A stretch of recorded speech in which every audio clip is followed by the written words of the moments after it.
I just wanted to make a simple scene, a basic room, nothing special. But at some point I realized something.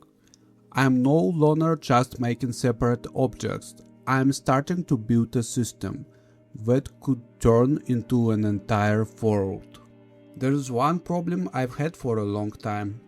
I start projects, but I don't finish them. Too many ideas, too many directions, and everything ends up stuck at the prototype stage. So this time I decided to do things differently.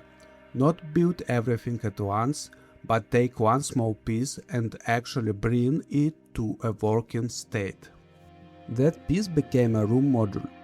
It's a simple scene that works like a sandbox, a place where I can test everything, models, interactions, object behavior, but most importantly, I can bring in my own assets from Blender.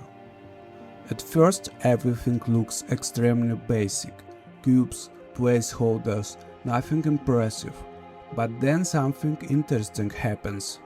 I take this cube and replace it with a real model, one that I made myself, and at that moment something feels different.